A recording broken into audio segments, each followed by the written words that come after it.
I'm Dr. Chamonix Blanche, ex-corporate and academical, turned CEO and board member of several companies and mother of 4 little extraordinary kids.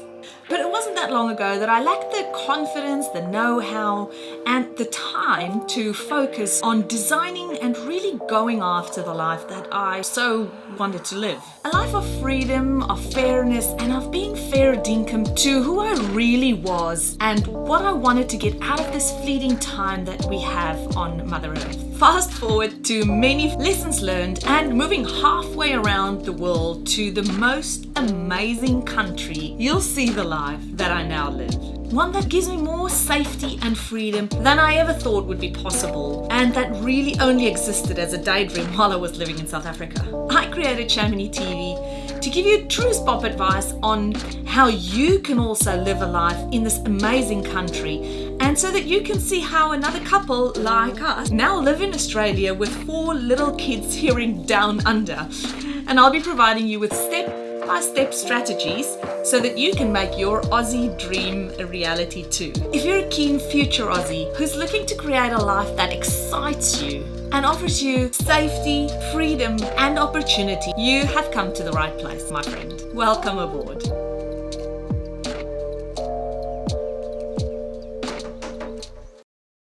Hi, Carine. Thank you so much for joining us today. You're on the other side of this massive island. You're in Brisbane, is that right? Yes, I'm in Brisbane. I've been here for about 2.5 years now. Yeah, and it's beautiful. I absolutely adore it. I adore the blue skies. I do so well with blue skies. That's true. Yes, I don't like it when it's grey and cloudy. I also feel grey and cloudy when the weather is grey and cloudy. Totally. So tell us, Carine, would you mind introducing yourself to our audience and a little bit about your background, about how it is that you came to Australia? Okay, you'll have to shush me if it goes on for too long. Go for it. It's a little bit of a story, but I'm happy to share with you. So we actually went to New Zealand in the beginning of 2000. When we went there, we already had PR. The lady phoned me and said, "Oh, congratulations, you guys have got PR." And I burst out in tears. I was a high school teacher. I remember standing outside my classroom and I was sobbing. She said, "Yes, I know, it must be so wonderful." I'm going, "No, I'm scared. I'm crying because I'm scared." But anyway, so it took me about 9 months, literally, to sort of feel this is okay, I can do it. Because I just thought my life as it was going to change. But we came from an extremely positive perspective. So we weren't, thankfully, badly affected by crime or anything like else. For us, this was going to be an amazing adventure. So what year was this? This was the beginning of 2000. Okay. Yeah, and our boys were little late. They were like 7 and 9. So, and much to my surprise, I discovered people are the same everywhere. And the people were amazing and nice and wonderful. And I had 3 jobs. And I think I was so grateful that I felt like I was being looked after. Doesn't matter if you believe in a higher power or a God or the universe or something, but I felt really looked after. And it gave me a massive sense of energy. My ex-husband, it took him about 5 months to get his first job. And I got a job straight away. And I was an English teacher in South Africa. And I didn't even know that stuff like language schools and adult English lessons existed here. And I was really lucky to get a job, and I did some private tutoring. Now, when I look back and I'm thinking, how did I do that? Can I please just get a little bit of that energy back? But I think something that in retrospect, when I look back at that, my very South African husband, in the time that he didn't have a job, he worked in human resources. He delivered pizzas. And looking back at that, I was thinking, I think for many people that makes a massive difference. The fact that you are willing to do really anything. And it's a very humbling experience that I think many of our South Africans actually sometimes need, just because the world is so different. Anyway. So yes, so we had an amazing time in Auckland, and then we moved to Queensland, where I am now, but this was up in Townsville around 2005. My ex-husband was a bit itchy, and he won't mind me saying that. He moved around a lot, and the poor boys, we would just be somewhere and he would go, "Oh, there's so many schools around, Carine, why aren't you teaching yet?" So I was really lucky. I landed on my feet all the time, because after mainly doing high school adult teaching, I went back to high school teaching. But in that time before we came to Queensland, I did a postgrad diploma in second language teaching through Massey University, something that I was so proud of, because I was thinking, had I still been back in South Africa, I don't know if I would have done it or had the confidence to do it or discovered this whole new world. And then I also worked as an IELTS examiner at Massey University, which was an amazing, amazing thing. And I've recently got back into teaching IELTS again, not an examiner anymore. But I think if you have gone through the move, and I said to somebody the other day, it feels like such an obligation, such a responsibility, because you're literally standing with people's futures in your hands. And these days, people are really struggling with that. If you don't mind, I will just pop in here and say IELTS is the International English Language Testing System. That's the exam that most people have to write. Well, you can choose between Pearson and IELTS. I think that's the only two, isn't it? So I know that the health services have an OET, and that is, when nurses come over and so on. So that's specifically based on the health services itself. And to the PTE, the Pearson one, I think when people can choose between PTE and IELTS, they feel generally that the Pearson one is easier. However, it depends on what your visa says or what job you want to do. I know for a fact that teachers can't choose between Pearson and IELTS. They have to do the IELTS exam. Okay. So it's for many people, it's a life-changing thing. It's they really need that when they want to move on with their lives. And that's quite a responsibility. So why did you choose to do the IELTS? How did you get involved in that? Like, what went through your mind to start doing that? Do you know, I actually discovered that people valued me. And I think I've always had this sense of, insecurity a little bit. And in New Zealand, people would say, "Wow, that's amazing. I haven't thought of that before." And this was all through teaching adults and ending up in this whole big world. Because in South Africa, I used to teach English second language, English first language, and German. German not so much towards the end. So this was really a passion for me. And then I actually can't remember exactly how I got involved with the IELTS. I think I had some adult students who had to do that. So I started investigating, and I talked to the girls at university, and they said, "Oh, come on." And I did the course, and we had to go back like every 6 weeks or so. I can't remember exactly how long to do the calibration to make sure that what we were marking was on par.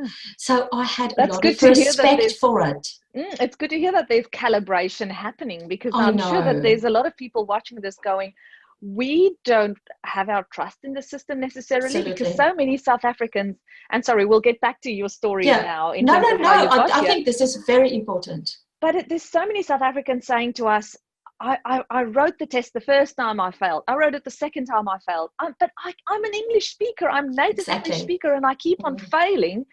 And they usually only get just a fail. They don't fail very far. They just fail by 1 or 2 or 3% basically. And it's good to hear that there is calibration happening.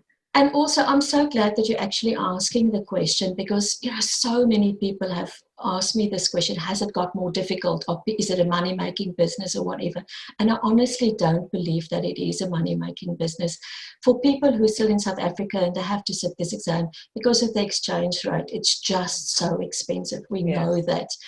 But do you know what? And this is something that some people do take on board, and unfortunately some people don't. the whole thing comes to the writing, where everybody struggles with.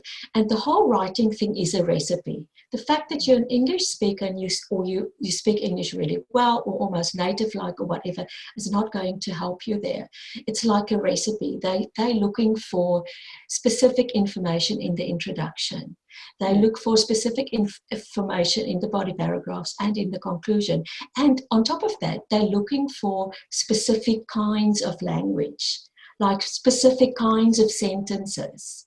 And you know, I talked to a guy who's already in Australia the other day, and he went, oh my gosh, you know, it's so wonderful to see when it clicks and they understand, because sadly, people lose all their confidence and essentially they lose hope because they're struggling with this. And I really understand that. It's and I wish I could say to people, and I hope people will see this and realize it's not them. There's really a recipe, and that's what the examiners are looking at and looking for. Okay, now I'm going to pick up on that again when we get to the end of your story, if that's okay. Absolutely. Because there's a few more questions I'd love to ask about the Ielts, but I first want to hear your how it is that you're in Brisbane now today. Okay. And so we went to Townsville and we lived there for 2.5 years. And then my older son, Ollie, finished school in Townsville, and we moved on to Laos, where my husband worked in HR for an Australian mining company. And Laos is in Southeast Asia. That's right. Not sure. Yeah. Not Laos, not the one. No, it's not in Africa. And it's a common confusion, that's one. And it was absolutely an amazing time. I loved getting to know the people. I was my only mode of transport until I had quite a bad accident was my scooter, and it was very nice to learn a little bit of the language as well. And I taught English at a adult language school that's affiliated with Monash. So Australia's pumping a lot of money into that as well. And then I was lucky enough to be offered the job as the English as additional language coordinator at the international school, where my youngest son went to then. And then the beginning of 2010, we went back home because New Zealand was home to us then. Then in a few years later, my marriage very spectacularly fell apart. And something so unexpected I never thought I would be. And I'll never forget this friend of mine in South Africa. It's like my whole world is falling apart. And she calmly said to me, Carine, life happens. And I'm going, okay. That's true. You know, it's not the first person and it's not the last person and so on. Anyway, I did go through a really tough time and lost myself a little bit in a few years because, you know, it's much easier to sweep things under the carpet. And then towards the end of 2017, I said to Ollie, I think I'm done with high school teaching. I've had enough. I need to do something else. And he said, Mum, I've been thinking about this for some time, and I'll probably cry a little bit now, but that's me. I've been thinking. The show is open for everything that comes from the heart, and even tears that comes from the eyes. Anyway, so I have to just say that Ollie studied here and he's lived in Brisbane ever since, and I might possibly see him once in 18 months. And his younger brother was in Auckland at that stage. Anyway, Ollie said, so Mum, I've been thinking you should really move to Brisbane so you and I can be a family again. Oh my gosh, I was sitting out, isn't that, you know, from the sun? Beautiful. And I live quite close to him and his partner Louisa, and it's so nice to have that little bit of a family unit again. Sadly, the brother is still in Wellington in New Zealand. Yeah, and I think as I mentioned, when the three of us get together, Ollie's got this broad Queensland accent and Francis has got his Kiwi accent, and here's their mum with the South African accent, and we all have the same blood. But somebody sent me something the other day, which I think is very valid, like they're looking at what employers want from the people these days. You know how we learn you have to be this and a team player and whatever. And the fact that we need to be global citizens is actually very high up on that list. And I think the three of us are literally global citizens, being so different and so understand. So yeah, so that's why I'm here. And so do you still work? Until a week ago, I got a lovely job at a language school in the city, but of course we rely on international students, and I haven't got JobKeeper because I, was there only for about 10 months before this all started. Oh, They bummer. kept me on. They kept me on for 2 days a week until a week ago, but I mean, there's no way they can keep me on anymore. So I'm finishing off a coaching, counseling type course that I did. So I only cried for 5 minutes and not 3 weeks like I would have previously. And I'm great. I'm doing great. I'm picking up on private lessons and everything is good. How awesome. I love your spirit and your mentality. And it's just like, what? Whatever life throws my way, if it's lemon, let's make lemonade and go on. It's not always been like that. But, in my old age, I've learned a lot about that. And it brings an immense, amount of peace. Also, when I look at South Africans and young families and people moving over, and I so get that, you don't have that support structure because none of my family is either in New Zealand or Australia. In fact, we didn't know one single person when we moved to New Zealand. Not one. And people become your family and you become their family. And it's a very nice thing to learn that people actually really care about each other. Yes, that's true. We're all humans in the end. Yeah. And it doesn't matter what color or what language or what it's. Absolutely. We all have the same innate desires. Absolutely. And we just want to be accepted and be happy and live life. Yes. In abundance, I guess. That's so true. Tell me, Carine, when you decided to move abroad originally, what made you look around? What was it? Why did you want to work overseas? Okay, so my mum has always been this avid traveler, and she can't really travel now, even before COVID, because she's too old now. And she's always encouraged us to step out of our comfort zones a little bit. And I hadn't done much traveling at all before then. But then affirmative action started. And we totally supported that. And because my ex-husband was in human resources, that is the first place that we saw that was starting. And as I told you earlier, he was always itching. He always had to move on, do something else, whatever. So either we had to stay where we were, and we were very, very happy there. And I still have my closest friends. It's like we've just seen each other yesterday. Just really great. Anyway, or we literally saw that as just a kick up the bum to say, come on, get a move on, have an adventure. And that's absolutely how we did it. And I, Big Mouth, said, oh no, and my ex-husband always said, we want to go to New Zealand. I love New Zealand. And I said, well, if we want to go to the most first world country, I haven't been there, shouldn't we explore Canada? So my mum said, oh, okay, you guys go to Canada, go have a look. And the boys stayed home, and we went in November. I guess you can see that I'm not often very quiet, but 10 of the 14 days, I didn't say a word. My whole life was a mess. For me, it was a little bit too hard to have it dark at 2 o'clock in the afternoon, and it was just too different from the seasons and stuff, that we had there. And then I said, no, babes, I think New Zealand is a brilliant call. We want to go to New Zealand. Actually, we did go on holiday in New Zealand as well beforehand and took the boys, and it was really, really lovely, and we felt really at home, and I love the culture, and I love New Zealand. Yeah. Now, you have a very interesting perspective because you've lived in South Africa, New Zealand, Australia, Laos. Is that it? No, that's it. Okay. That's it. That's a lot. That's 3 more than most people. Tell me, which one of them have the best working culture for you?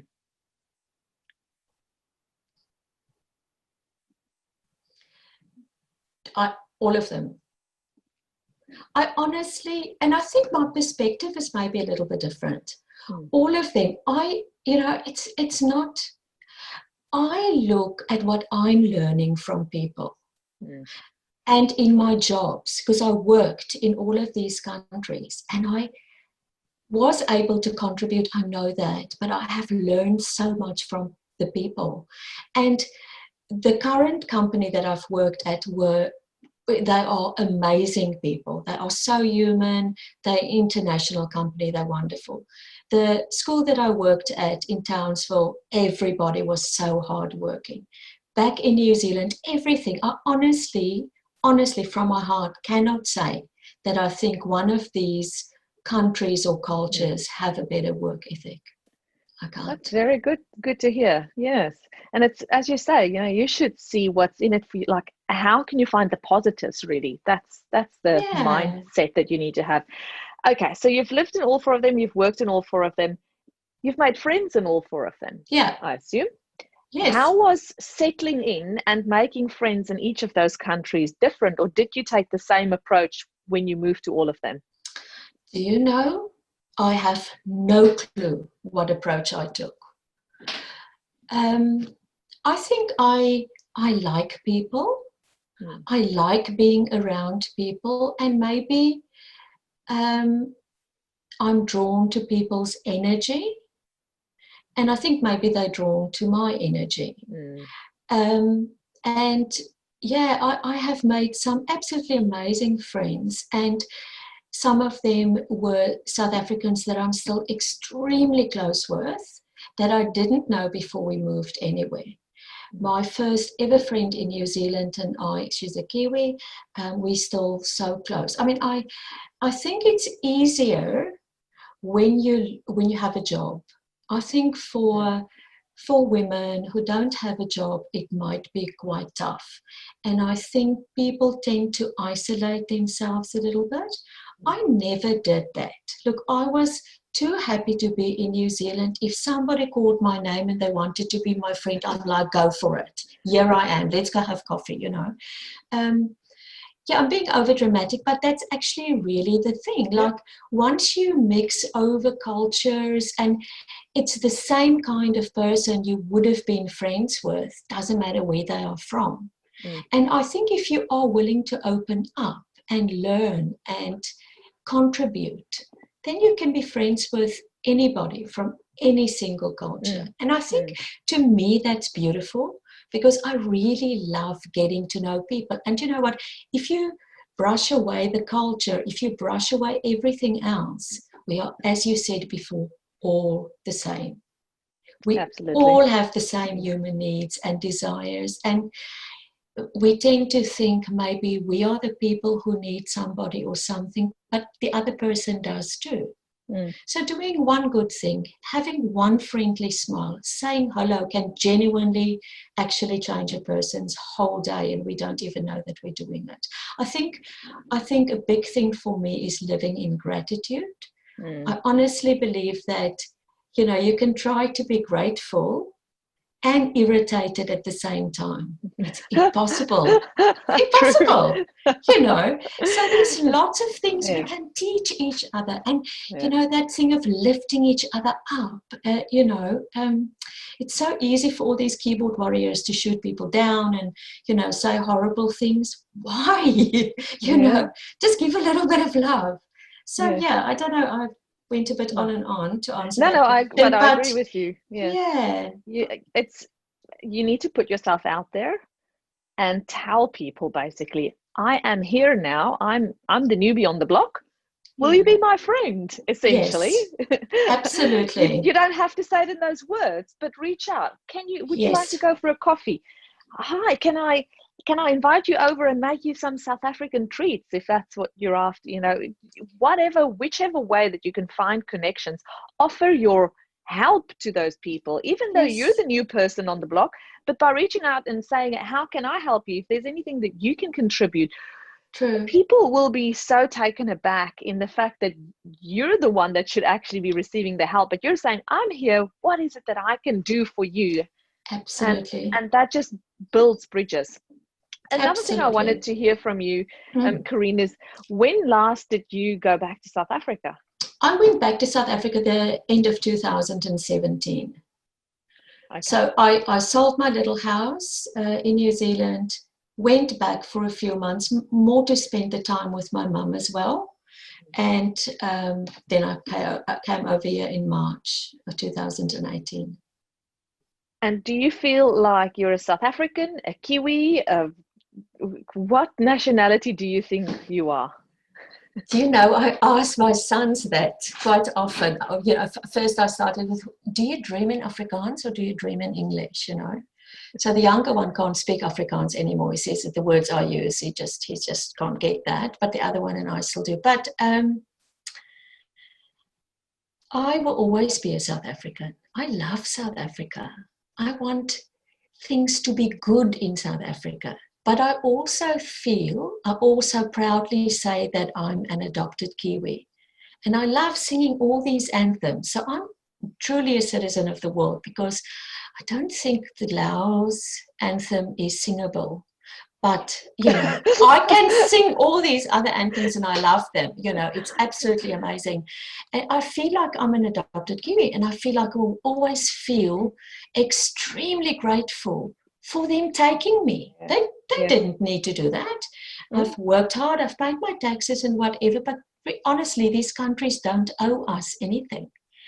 And it's lovely to be here and to show them that we are good people and hard workers and, you know, nice to hang out with. Absolutely. So what is the best thing for you about living in Australia? Because that's where you're living now. At this stage, it's definitely picking up those family bonds with my son again. And then Brisbane is a lovely little city. It's not huge, it's not big. I love the weather. I certainly don't miss some of the colder New Zealand days or the grey days, like you said earlier. That I love the blue skies. It gives me purpose. I honestly think that once you've been able to make a big move, you can live anywhere. Yeah. You can live anywhere. Yeah, there's a few factors that obviously play a role, but we can essentially live anywhere. And we spoke about technology just before we started the interview. Technology makes it possible for us to really live anywhere, but still have those connections with our people.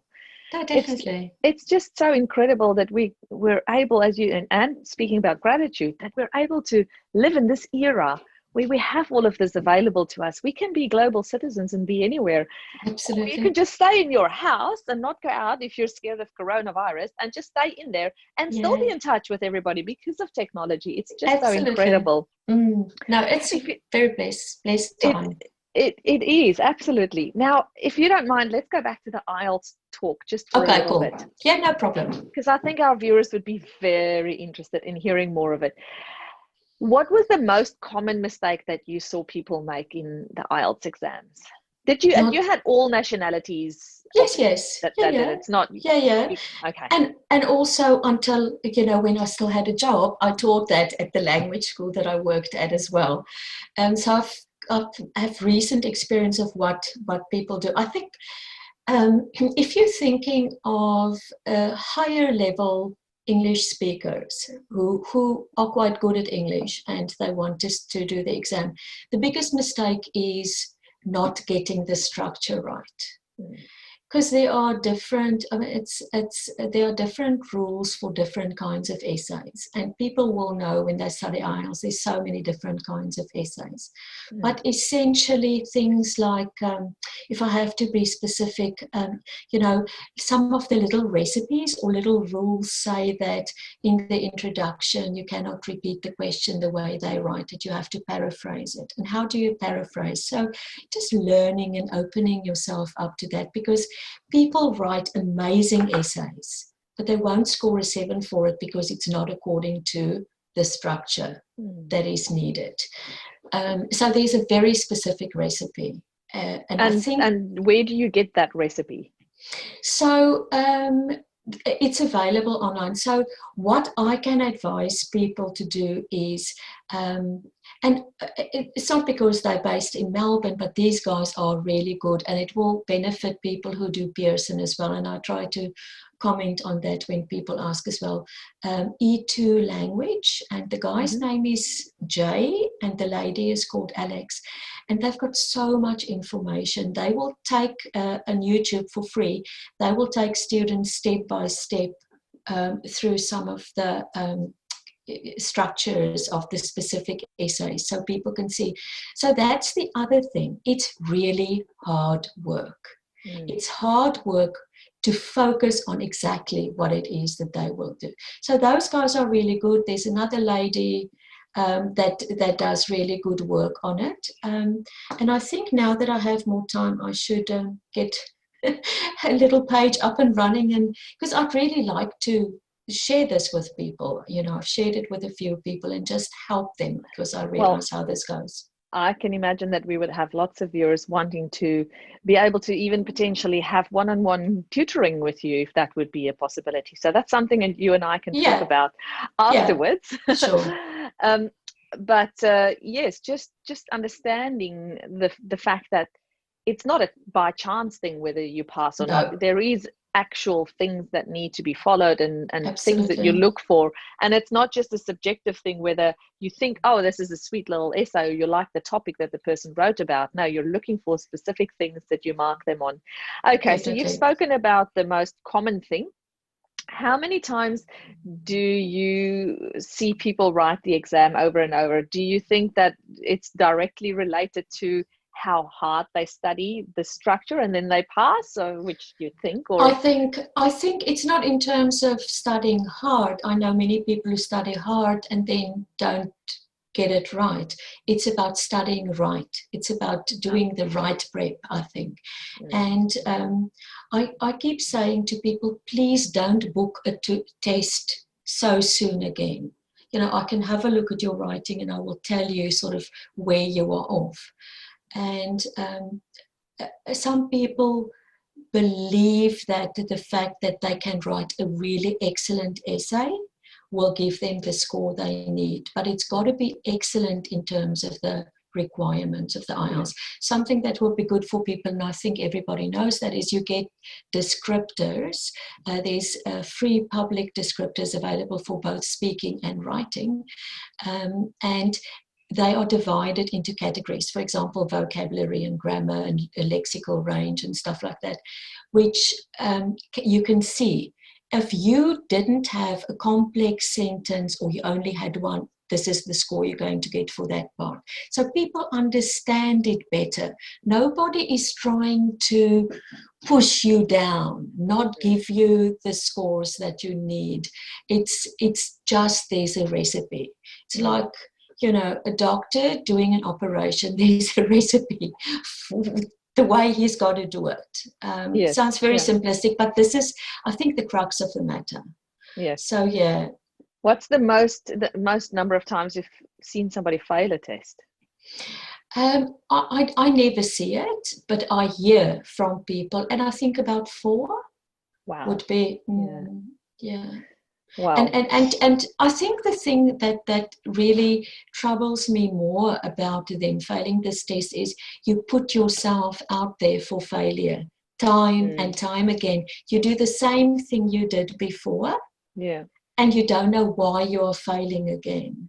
So I think there are some amazing IELTS tutors and so on around that I do know, and I think, you know, this is a very big responsibility that we have to make sure that what we teach is decent stuff, is high quality. Well, people's lives depend on it, you know. Absolutely. It's a matter of whether I can move my whole life, my whole family and everything to another country, or be stuck where I'm at. So yes, it's very important. Thank you so much for talking to us. It's been absolutely fabulous to have this insight into somebody who is part of the almost ticking the box and leading you into a better future. Carine, if there's any last kind of thoughts or advice that you would leave somebody who's watching this who might be thinking, should I or should I not try to move to Australia, what would you say to them? I would definitely say, why are you asking the question? If your positive is nice, if your perspective is a nice, positive one, if you feel you want this adventure, if you feel want a better future for your kids, or whatever those reasons are, just don't be a victim. Just come and do the best that you can.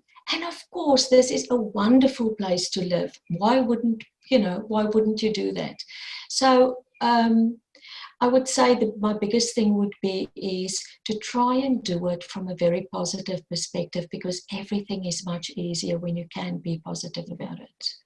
Wow, such wise words. Absolutely wise. And look at you, you're just flourishing. And yes, it's a blommetjie wat nie ophou skyn nie. It's just absolutely beautiful. Oh, thank you. Thank you for sharing with us your You're story welcome. today, and that Ielts insight is invaluable to all of our viewers. So thanks again, Carine, and enjoy your day over on this beautiful island. I just love this place. It is and one Brisbane of the most too. beautiful I lived in days. Brisbane. Lived in Brisbane for 2 years. Oh, did you? Yes, absolutely loved it over there. Each city in Australia has its charm. So if somebody asks me which one should they go to, I'd really say to them, all of them are amazing. Really, Yes. I've been to them all the big cities anyway, and I love this place. Awesome. So cool. It is lovely. It's amazing. It's wonderful. Have a lovely day. Thank you so much. Thanks again for talking to us. You're so welcome. Nice chatting to you. Goodbye. Bye. All right. So thank you so much for joining me today. If you had fun, please remember to hit that subscribe button, and then it'll make sure that you never miss a thing. I'll see you same time and same place next week. Bye for now.